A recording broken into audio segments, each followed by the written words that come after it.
గత ఏడాది కాలం నుంచి సింగరేణిలో మెడికల్ బోర్డు నిర్వహించడం లేదని, దీంతో అనారోగ్యంతో ఉన్న కార్మిక కుటుంబాలు ఆర్థిక మానసికంగా ఇబ్బందులకు గురవుతున్నారని తెలంగాణ బొగ్గుగని కార్మిక సంఘం కేంద్ర అధ్యక్షులు మిర్యాల రాజిరెడ్డి ఆరోపించారు.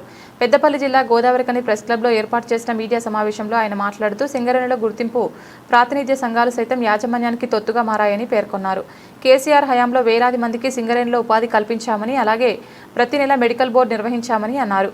కాంగ్రెస్ ప్రభుత్వం 2.5 ఏళ్ల నుంచి ఒకసారైనా మెడికల్ బోర్డు నిర్వహించలేదని ఆరోపించారు. ఈ విషయంలో సింగరేణి సీఎండీని కలిసి వివరిస్తామని, లేదంటే భవిష్యత్తులో ఉద్యమ కార్యాచరణ తప్పదని అన్నారు. అంటే కోల్ ఇండియా అయితేంది, నైవేల్ లాంటిది అయితేంది, సింగరేణి లాంటిది అయితేంది, కష్టతరమైనటువంటి పనులు కార్మికులు చేస్తున్నటువంటి క్రమంలో అనేక రోగాల బారిన పడుతున్నారు అనేటువంటి ఉద్దేశంతో కోల్ ఇండియా సింగరేణులు వారసత్వ ఉద్యోగాలు ఇచ్చినటువంటిది. ఆ తర్వాత మెడికల్ బోర్డుల నిర్వహణ ద్వారా వాళ్ళని అన్ఫిట్ చేసి ఉద్యోగాలు డిపెండెంట్లకు ఇచ్చినటువంటి ప్రక్రియ. ఈ జాతీయ సంఘాలు ఏవైతే 5 అని చెప్పుకుంటున్నటువంటివో వీళ్ళు కోల్ ఇండియాలో ఈ యొక్క ప్రక్రియను రద్దు చేసిర్రు. ఎందుకంటే ప్రైవేటీకరణలో భాగంగా ఎల్పిజి పాలసీ వచ్చినటువంటి సందర్భంగా. అలాగే కొద్ది రోజులు కొనసాగినటువంటి సింగరేణిలో కూడా ఈ 5 జాతీయ సంఘాలతో పాటు సాజకు ఆ రోజు తెలుగుదేశంతో మిలాఖతై ఉన్నటువంటి ఉద్యోగ అవకాశాలు, వారసత్వ ఉద్యోగాలను పోగొట్టినాయి.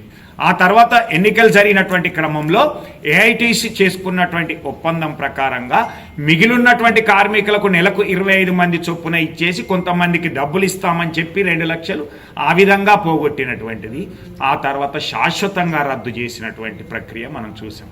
ఆ తర్వాత తెలంగాణ వచ్చిన తర్వాత మిగిలిపోయినటువంటి 3200 మందికి ఒకే సంవత్సరంలో 2014 మందికి ఉద్యోగాలు ఇవ్వడంతో పాటుగా 2018లో మెడికల్ బోర్డు ప్రక్రియను ఏర్పాటు చేసి వందలాది మెడికల్ బోర్డులు నిర్వహించి ఒక్కొక్క బోర్డులో 150-180 మందిని అన్ఫిట్ చేసి దాదాపుగా 15,000 మంది డిపెండెంట్లకు ఉద్యోగాలు ఇచ్చింది కేసీఆర్ గారి ప్రభుత్వం తెలంగాణ వచ్చిన తర్వాత.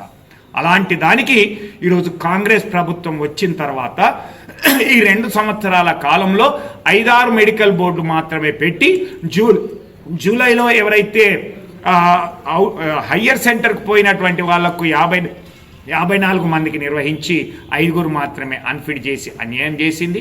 ఆ తర్వాత నవంబర్లో జరిగినటువంటి మెడికల్ బోర్డులో 229 మంది అడ్వైజరీ మెడికల్ బోర్డు వాళ్ళే పెట్టుకోమని చెప్పినటువంటి ఆ బోర్డులో 24 మందికి మాత్రమే అన్ఫిట్ చేసి వాళ్లకు అన్యాయం చేసినటువంటి సందర్భంలో తెలంగాణ బొగ్గుగని కార్మిక సంఘం డిమాండ్ చేస్తూ ఉన్నది, ప్రతి నెల మెడికల్ బోర్డు నిర్వహించాలి. మార్చి 21, 2025 నిర్వహించినటువంటి బోర్డు సంవత్సర కాలం ముగుస్తుంది. కాబట్టి వేచి చూస్తున్నటువంటి 2000కు పైగా కార్మికులకి అవకాశం కల్పించమని డిమాండ్ చేస్తూ ఉన్నది. లేనట్లయితే తప్పకుండా ఉద్యమ కార్యాచరణ ప్రకటిస్తామని చెప్తా ఉన్నాం.